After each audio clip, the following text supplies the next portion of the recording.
Welcome back to the deep dive. It is Sunday, February 15th, 2026.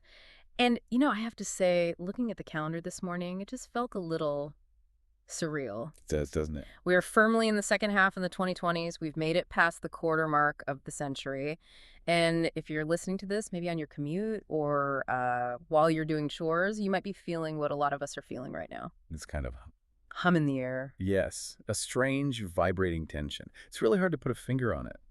It's a very specific frequency, isn't it? It's not just the date on the screen. It's the texture of the world right now. It feels disparate. That's the perfect word, Yeah. disparate. On one hand, we have technology that has become practically invisible and, essentially omnipotent. It's running our lives in ways we don't even see anymore, especially compared to just 2 or 3 years ago. Oh, absolutely. And then on the other hand, culturally, we are just looking backward and harder than we ever have before. It really feels like we're living in two different timelines at the same time. It's a massive paradox, and that is exactly what we are going to be unpacking today. We have a huge stack of sources to get through. A mountain of them. A mountain. We're talking high-level academic predictions from UC Berkeley on the economics of AI. We've got deep strategic reports from Ogilvy and WPP on the state of creative industries, technical breakdowns from Tori Harris. And then we're mixing all of that with the really fun stuff, the cultural deep dives from places like Reddit, Reader's Digest, and consumer reports from Salsify. It's an eclectic mix. To say the least, but when you lay them all out on the table, they actually tell a cohesive story. And the mission for this deep dive is to connect two trends that feel like they shouldn't exist in the same year, but are actually, I think, feeding off each other. They're two sides of the same coin. Exactly. So, trend number one, the rise of what's being called agentic AI and the invisible stack. This is the idea that AI is no longer something you chat with. It's something that runs the world in the background.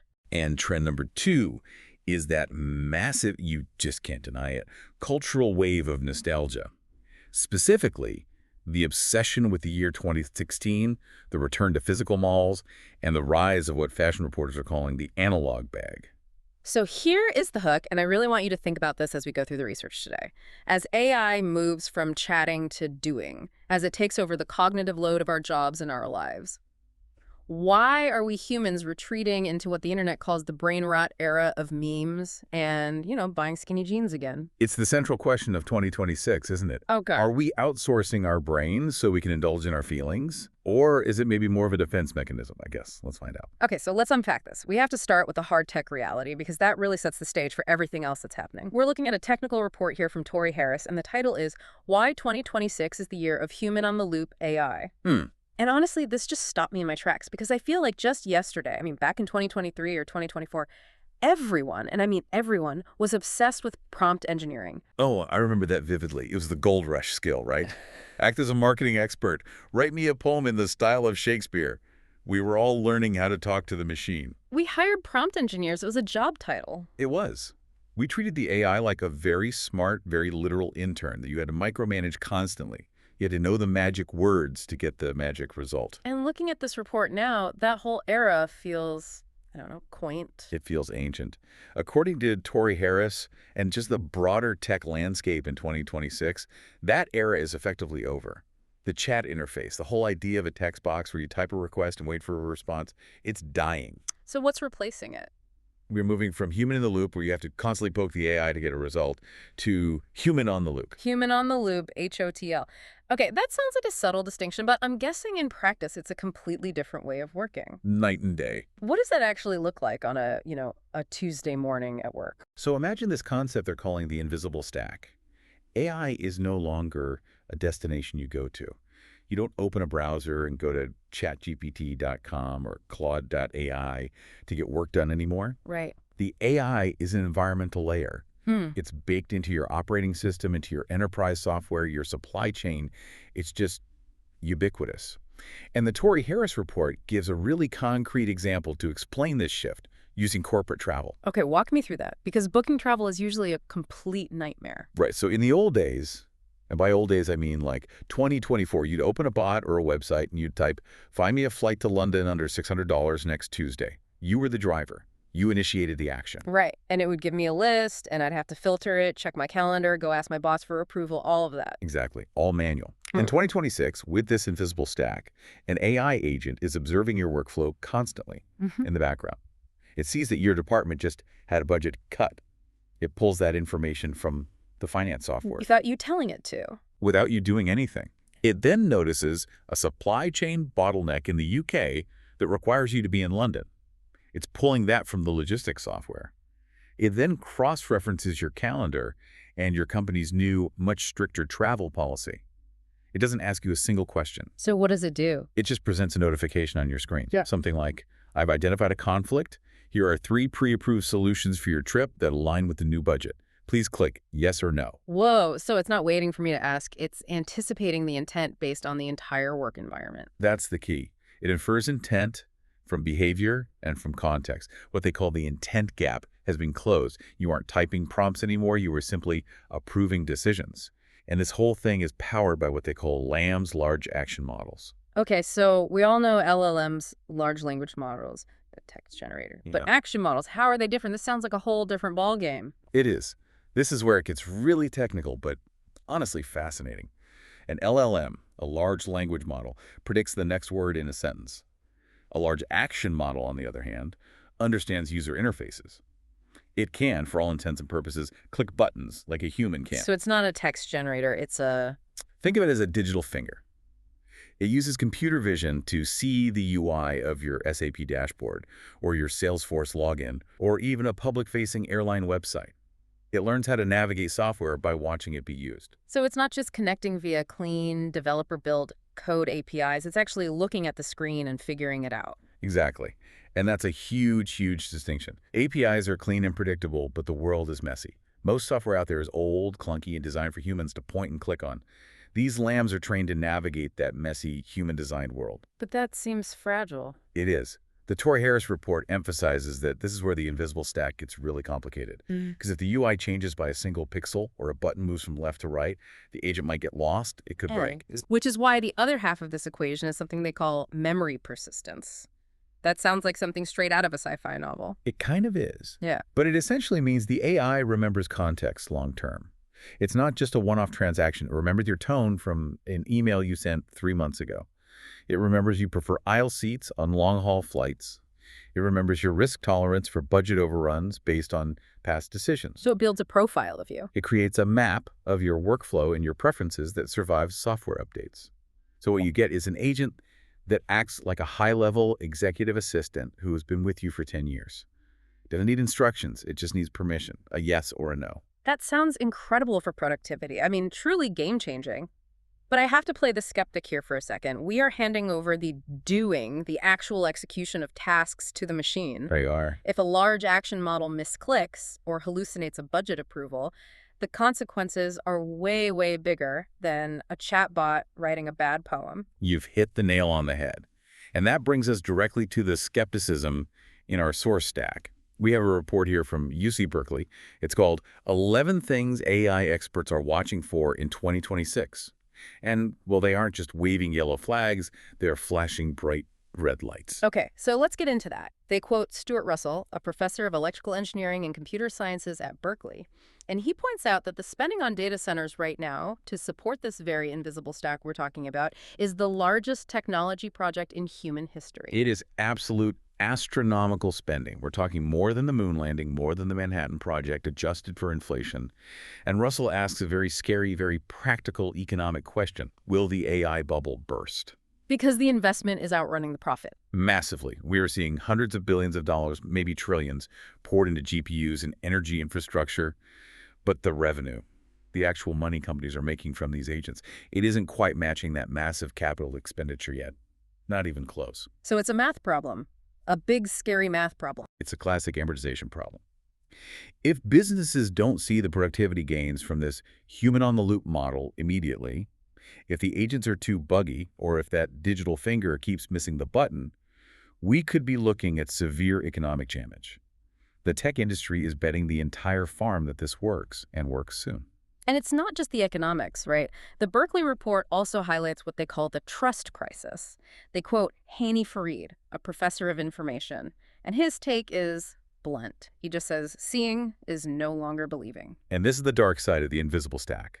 If AI can generate anything and do anything, then trust just erodes completely.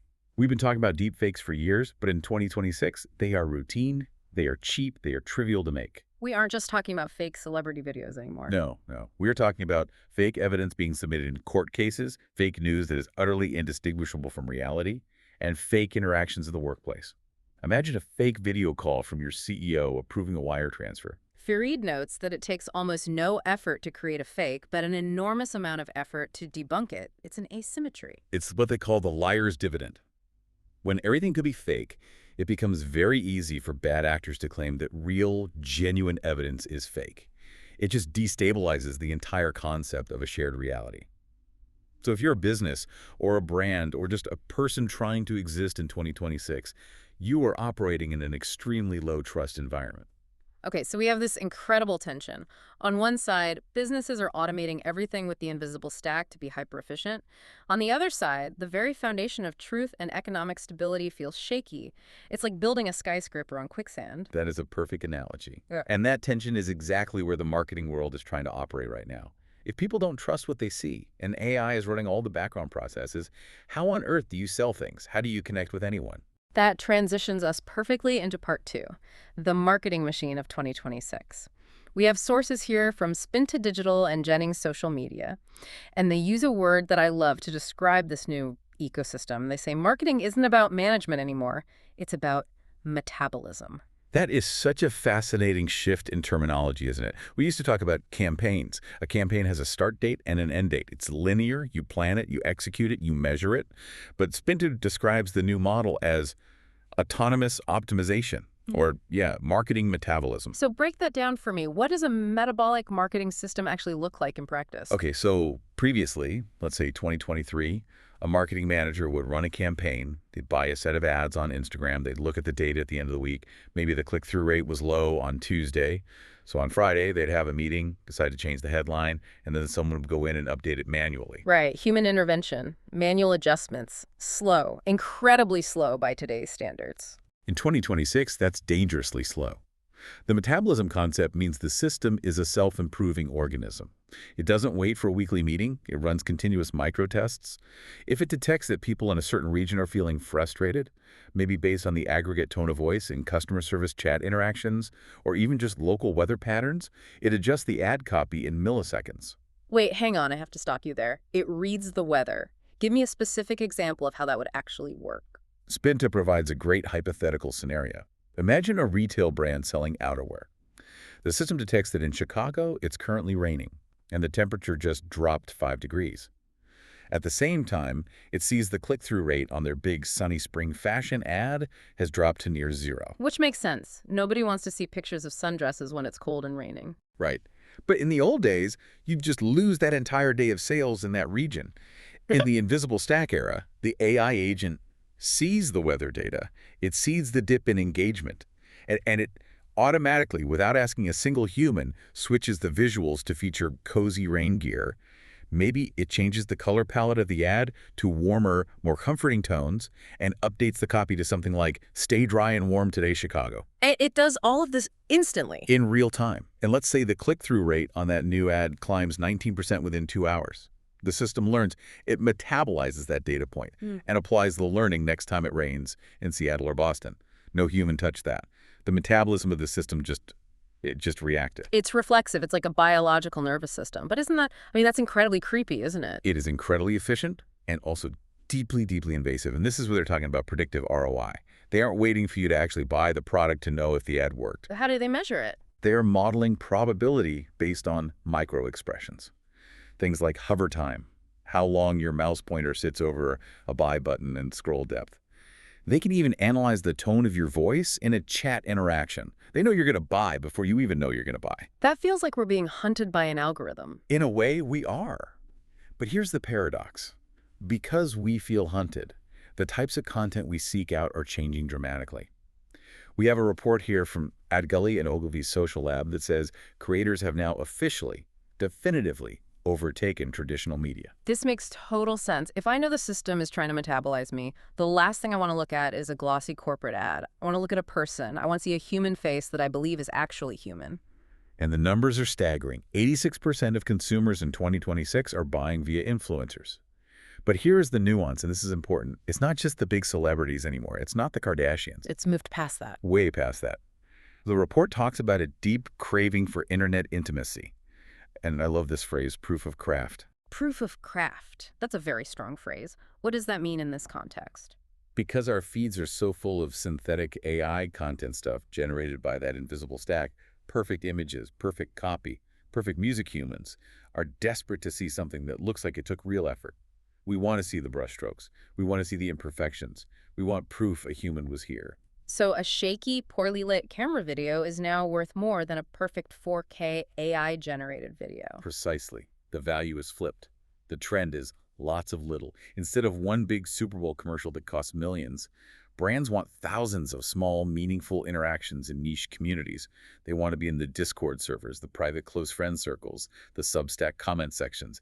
They're trying to infiltrate the places where humans still talk to other humans. And this shift is actually reshaping the entire corporate landscape too, isn't it? I saw a note here about WPP, the advertising giant. Oh, this is huge news. WPP, one of the biggest advertising holding companies in the world, is in the process of merging Ogilvy, VML, and AKQA into a single massive entity they're just calling WPP Creative. That's like merging the Avengers. Those are legendary, distinct brands with their own cultures. Why would you blend them all together? It's a defensive consolidation against the invisible stack. It has to be.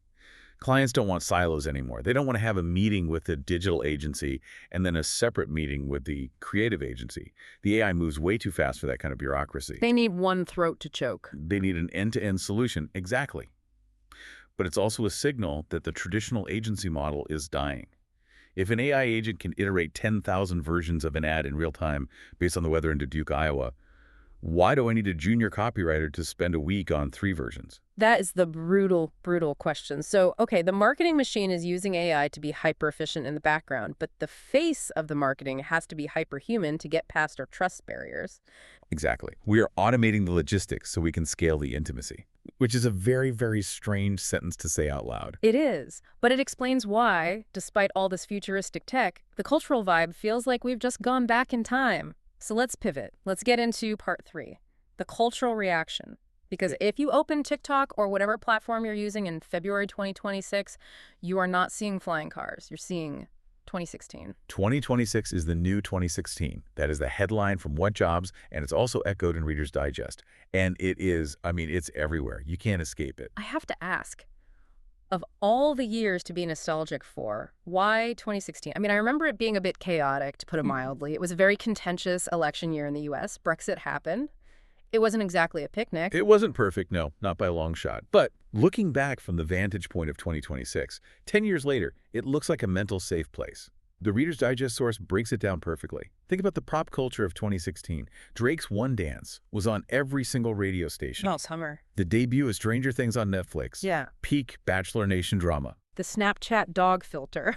And I had completely erased that from my memory. The Snapchat dog filter is actually a great symbol for the whole thing. It was silly, it was fun. Yep. It was a time when social media still felt, well, social. It was less curated, less optimized. It was before the invisible stack really took over everything. And of course, it was pre-pandemic. It represents the last moment of collective innocence before the world felt too heavy, too automated, too serious. So people are looking back at 2016, not for the politics, but for the vibe. The feeling that the internet was still a place you went to hang out with friends, not a place that was actively trying to optimize your purchasing behavior. Exactly. And typically, as you know, trends cycle every 20 years. That's the 20-year rule. We saw the 80s come back in the 2000s, the 90s, and the 2010s. But this is a 10-year cycle that is unusually, almost unnervingly fast. So why the speed up? Why so quick? I think it's because things are changing too fast now. We don't have the patience to go back 20 years. We just want to go back to the last time we collectively felt okay. And this isn't just a vibe check on social media. This is moving actual markets. Oh, absolutely. The source from One Job points this out very clearly. They mention the return of the lipstick index. Right. The old economic theory that when consumers are pessimistic about making big purchases like buying a house, which is incredibly difficult in 2026, they spend their disposable income on small comforts, a luxury lipstick, or, in this case, throwback fashion from a decade ago. And the report specifically mentions brands like Victoria's Secret. They have a very 2016 aesthetic, that whole vibe, and they are outperforming the S&P 500 because of this nostalgia wave. And let's talk about the malls. I Okay. keep seeing these reports about the resurgence of the physical brick-and-mortar mall. Yes, I thought malls were dead 10 years ago. Everyone said they were dead. But apparently, young consumers are flocking back. It's the third place problem. Where do you go to hang out that isn't work and isn't home? For a while, the internet was that place. But now the internet is full of AI agents and metabolic marketing. It feels like work. So people are going back to the physical world. It's tactile. You can touch the fabric. You can try something on. And this leads to the analog bag trend. The analog bag, I love this term. So what is actually in this bag? It's a mineral tote bag, usually canvas, very unpretentious. And inside, you find the tools of anti-optimization, physical sketchbooks and pencils, film cameras, not digital, film cameras. And the big one, wired headphones. Ah, wired headphones. That is the ultimate symbol of I am not optimizing my life right now. Wireless earbuds run out of battery. They need software updates. They disconnect. Wired headphones just work. Exactly. It's a conscious rejection of the frictionless existence that AI is promising us. If AI removes all the friction from life starts to feel slippery, and people want something to hold on to. And there's a sociological theory here from a source called Uniwriter that I think is crucial to understanding this whole phenomenon. It's called restorative nostalgia, and it's based on the work of a scholar named Svetlana Boym. I've heard of nostalgia, obviously, but what is restorative nostalgia specifically? How is it different? So Boym distinguishes between two types. Reflective nostalgia is just looking at an old photo and smiling, accepting that the past is gone, but it was nice. Restorative nostalgia is different. It is an active attempt to rebuild a perceived golden age. We aren't just remembering 2016, we're trying to live there. We're trying to patch up the timeline and pretend the last 10 years didn't happen. Wow. It's like we're trying to load a save file from before the really hard boss battle. That is a great gamer analogy. It's exactly that. We are consciously glossing over the bad parts of 2016, the division, the anxiety, and we were trying to reconstruct the good parts because the present of 2026 feels too sterile, too automated. We want to live in the simulation of 2016 because the reality of 2026 is too intense. But isn't that dangerous? Just getting stuck in the past. It connects to something the cultural critic Simon Reynolds wrote about years ago called retromania. The danger is that culture gets stuck in a loop. It stops innovating, it just recycles, and we sacrifice progress for comfort. If we are just remixing 2016 forever, are we actually creating anything new in 2026? Or are we just becoming curators of a museum of our own youth? That is the big scary question. And what's fascinating to me is who is driving this. You'd think it would be millennials, people my age who actually lived through 2016 as young adults. But it's not just us, it's the kids. It's Gen Alpha. Let's talk about Gen Alpha. According to this Salsify report, these kids born between 2010 and 2024 are now up to 16 years old. They are teenagers. And they have money. Or at least they have massive influence over money. Huge influence. The Salsify report says they influence 26% of all food and beverage purchases and 24% of fashion purchases in their households. They're the ones telling their millennial parents what's cool and what to buy. And the incredible irony is they're telling their parents to buy stuff from 2016. A time they barely even remember. The oldest Gen Alpha kid was 6 years old in 2016. Most of them were toddlers or weren't even born yet. But to them, 2016 is vintage. It's authentic. It's exactly like when I was a kid in the 90s and I thought the 70s were the coolest thing ever. It's the exact same cycle, just accelerated. They look at old 2016 Instagram photos, the messy filters, the casual vibe, the lack of polish, and they see authenticity. The Salsify report says they value social causes and they value micro-influencers, but they are also the primary consumers of what the internet has termed brain rot. Okay, we absolutely have to talk about brain rot. I see this term everywhere, usually from confused parents on forums. It comes up constantly in the Reddit threads we looked at, especially in Incredechiology, where they're discussing the state of memes in 2026. What is it really? Brain rot is the dominant meme culture of the moment. It involves terms you might have heard, like skibidi, Riz, Ohio words that lingered from 2024 and 2025. But in 2026, it has reached its absolute peak. The Reddit definition is perfect, I think. Incomprehensible sensory stimulus with no real punchline. So it's just noise. It's pure chaos for the sake of chaos. It looks like noise to us. It really does. But the academic in me sees a very clear historical pattern. This isn't just kids being stupid. This is daddyism. Daddyism. The absurdist art movement from the early 1900s, that seems like a bit of a stretch. Bear with me for a second. Daddyism emerged during and after World War I. The world felt illogical, violent, and completely nonsensical. Technology, like machine guns and tanks, was destroying humanity on an industrial scale. So artists decided that if the world didn't make sense, art shouldn't have to make sense either. It was a rejection of reason. It was anti-art. And you think brain rot is the 21st century version of that? I think brain rot is the daddyism of 2026. Look at the world these kids are inheriting. We have invisible AI agents running the economy. We have a climate crisis. We have deep fakes that completely eroding the concept of truth. The world feels absurd. Logical, well-reasoned communication feels futile because an AI can fake it perfectly in 3 seconds. So the humor must be absurd in order to feel real and human. Precisely. It's a deep rejection of logic. If an AI can write a perfect, logical, coherent essay, then the only truly human form of humor is something so stupid, so broken, so nonsensical that an AI would never generate it because it breaks all known patterns. Brain rot is a way of saying, I am human because I am glitching. That's profoundly depressing and also makes total perfect sense. It's a coping mechanism for living inside the invisible stack. It absolutely is. Yeah. But the Reddit threads also mention a shift. They're talking about a meme reset for 2026. A reset. What does that mean? There's a lot of chatter that because brain rot has peaked, it's become mainstream, the pendulum is starting to swing back. They're calling it the post-brain rot era. We might see a return to extreme sincerity. Or maybe extreme simplicity, because you can only scream into the void for so long before you get tired and want to say something real again. Sincerity. That brings us to the final piece of this puzzle, creativity. If AI is handling the metabolism of marketing and brain rot is handling the humor, what happens to actual human art? What happens to the job of being a creative? This is the existential battleground of 2026. We have a great source from Notebooks that tackles this head-on. The piece is called Human Creativity versus Artificial Intelligence. And they argue the debate in 2026 isn't about quality anymore. Right, because we've already established that AI can generate studio-quality music and art instantly. A tool like 11 Labs can compose a symphony. Midjourney can paint a masterpiece. You can't argue that humans are better at the technical execution anymore. That battle is over. It's lost.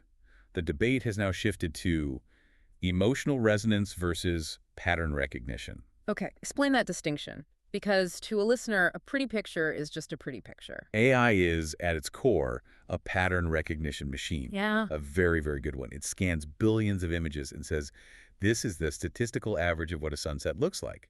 This is the pattern for a sad face. It averages all the data, but human creativity, they argue, comes from lived experience. Something the AI doesn't have. An AI has never had its heart broken. An AI has never felt the sun on its face after a long winter. An AI has never been afraid of the dark. The output might look the same on the surface, but the source code, the origin of the idea, is fundamentally different. So the value of art in 2026 isn't, does this look technically good? It's, did a human feel something real when they made this? Precisely. And this is creating a demand for a new kind of job. They're calling it the hybrid role. These are professionals who are both AI native and human native. What does that job description even look like? It means you use the AI to handle all the tedious execution, the invisible stack stuff. You let the AI render the video, or format the blog post, or optimize the ad targeting for 1,000 different micro-audiences. But you, the human, provide the spark. You provide the ethics. You provide what the Spinta report calls return on integrity. Return on integrity. That's a phrase from the Spinta Digital Report. I circled that one. It sounds like a corporate buzzword, but I think it actually means something real here. It's the new ROI. In a world of deepfakes and automated influence, brands have to prove they aren't using this incredible power to exploit emotional vulnerability, because AI is now very, very good at detecting vulnerability and manipulating it. We talked about the weather ad that's mild. Imagine an AI that knows from your voice that you're feeling depressed and starts targeting you with ads for comfort food or online gambling. That's utterly dystopian. It is. So return on integrity means proving you didn't use the AI to manipulate, even when you could have. It means voluntarily disclosing your AI use. It means having a public ethical framework. Transparency itself becomes a premium product. So if I'm a brand, my new marketing pitch is, buy from us. We promise we aren't using a secret psychographic profile to trick your brain into wanting our product. Correct. Trust is the scarcest resource. And where there is scarcity, there is value. And this connects all the way back to that WPP merger we talked about earlier. They are restructuring to survive in this new world. They are. The whole WPP creative move is about simplifying, yes, But it's also about trying to find that new value proposition. If the client can just ask an agent to make me an ad campaign, the human agency has to offer something the agent can't. And that something is strategy, ethics, and that unpredictable human spark of intuition. So after all of this, where does this leave us? We've covered a massive amount of ground today. Okay, let's try to synthesize this. It is February 15th, 2026. Okay, set the scene. On one side of the street, we have the invisible stack. You have these AI agents, these large action models negotiating contracts, optimizing ads based on the weather in real time, booking your travel without you asking, and running global logistics in the background. It is human on the loop. It is hyper-efficient. It is sterile. It is completely invisible. And then directly on the other side of the street, because that first side feels so sterile and overwhelming, we have the analog bag. We have Gen Z and Gen Alpha literally going to the mall, buying skinny jeans, listening to 2016 pop playlists, and engaging in this deep, restorative nostalgia. We have brain rot humor that actively rejects logic because the logic machines are taking over. It's like we are building systems that are hyper-efficient, the AI, specifically so we can buy back the time to be hyperhuman, or at least hyper-emotional, which is where the nostalgia comes in. That's the optimistic view, isn't it? That the AI is actually freeing us up to be more nostalgic and feel more things. It is. The pessimistic view is pure retromania, that we're getting stuck in the past because we're too scared of the future that we ourselves build. We are hiding in 2016 because 2026 is too complex to process without an AI agent helping us. In that version, we're becoming pets to our own technology. It's a heavy thought. But it also clarifies why everything feels so weird right now. We are straddling these two eras, the era of the algorithm and the era of the analog. And the winners in 2026, whether you are a company or an artist or just a person trying to book a vacation, will be the ones who can walk that line. Hmm. Use the invisible stack to remove the drudgery from your life, but don't let it remove your humanity. Carry the analog bag, but don't hide your head in it. I love that. Use the stack, but keep the bag. Don't let the metabolism eat you alive. Couldn't have said it better myself. Before we go, I want to leave listener with one final thought. A provocation, really, based on everything we've just discussed. Go for it. We've talked about how AI is doing the thinking and the doing, the invisible stack. It's clicking the buttons for us. It's making the low-level decisions. And we've talked about how we humans are busy reliving 2016 through nostalgia, buying the old clothes, listening to the old music. So my question is this. If the AI is busy building the future and we are busy rebuilding the past, who is actually building the culture of 2026? That is the question. If we are absent from the present moment, what does the present become? Does it just become a hollow optimization loop waiting for the next instruction? Something to mull over while you listen to that throwback playlist on your wired headphones. Thanks for taking the plunge with us on the deep dive. We'll see you next time. See you then.